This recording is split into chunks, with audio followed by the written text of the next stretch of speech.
Welcome back to Pillars of Eternity, the nutshell version, Act 2B, or not 2B. We're picking up in the middle of Act 2, where the Watcher and her friends are investigating the mysterious organization called the Leaden Key, and its leader, Theos Ix Arcanon. We're doing this at the behest of Lady Webb, the utterly rad psychic spy master of Defiance Bay.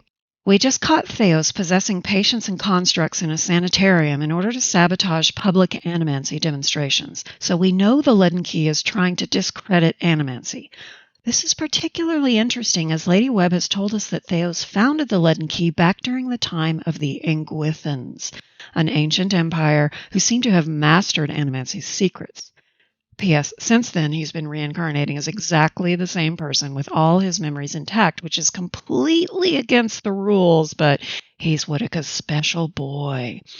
So next we follow up on another bit of intel. A Leaden Key operative has unwittingly given us a sort of password to open up an ancient Engwithan tower in the ritzy neighborhood of Heritage Hill. Perhaps not by coincidence, that neighborhood has been sealed off for weeks now because anyone who goes there, including guards, never returns. This is fine. What ensues is one of the creepier parts of the game, and rushing through it really kills the slow build, but I gotta cut to the chase. Some rich person commissioned a study of the dormant machine in the Engwithan Tower, and after weeks of nothing, mysteriously during the night, it turned itself on. Spoiler, it was totally Theos. He also murdered the researchers. But here's the thing, with the machine on, their souls could not leave their bodies. That's what the machine does. It somehow sticks souls in their bodies so they're trapped in rotting meat and turn into ghouls who must devour living flesh. And of course, everyone they kill is also trapped in their destroyed bodies, and the new ghouls get hangry too, so it's been multiplying exponentially like a zombie plague within the walls of Heritage Hill, giving a new meaning to eat the rich. We have to find a researcher who knows ancient Engwithan runes so that we can turn off the dang machine. Something weird happens when the researcher teaches the runes to us, though. We suddenly remember way more ancient Engwithan than she taught us. Because our past life, the one that recognized Theos, was apparently an ancient Engwithan and a member of the original Leaden Key. We still can't remember what it was we wanted to confront Theos about, though, and it's still kind of burning away at our soul. Once we've saved what's left of Heritage Hill, we're off to investigate our third lead near a town called Deerford. This town has one of the most expertly horrific side quests I've ever played in a game, but I can't go into it because our focus is the ruin, Cliaban Rilag. We have a second order of business there because in a battlefield nearby is where Adair's brother Woden fought. This is the place. My big brother's last battle. And there's been some question as to whether Woden was fighting for Widewind's army or against.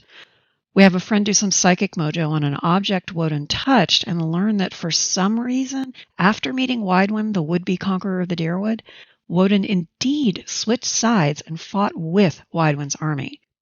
Our usually laid-back farm boyfriend is pretty upset about this because we don't know what Widewind said that made Woden switch sides. Adair's brother always made the right decisions before.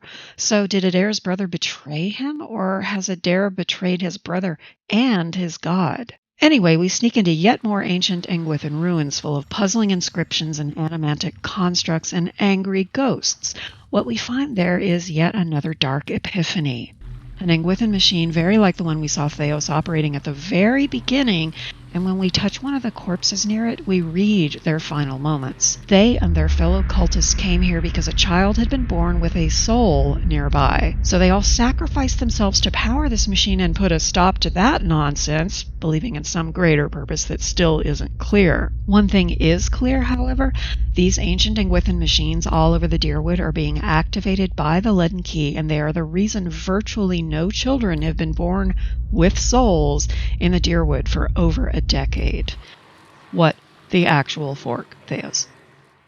We run back to Defiance Bay to give a full report to Lady Webb. How fares your search? The Duke of the Deerwood is on the verge of holding a hearing to determine the legal fate of animancy in Defiance Bay, and Lady Webb thinks we need to get into that hearing. Luckily, all our side quests have gotten us in with a faction who can vouch for us, and now all we have to do is wait for the hearing to start. This is the one and only logical time in the story to take a major side detour and do the DLC, The White March. I'm on the fence about whether I should summarize it or just carry on with Act 3, because while the White March goes deeply into two fascinating gods that don't get much love in the main game, and the second half is one of the most stunning pieces of storytelling I've ever experienced, the nutshell version would not hit the same way, and it doesn't honestly have much bearing on the next game. So let me know in the comments if you'd like me to cover the White March or just move on to Act 3. See you next time on Pillars of Eternity, the nutshell version.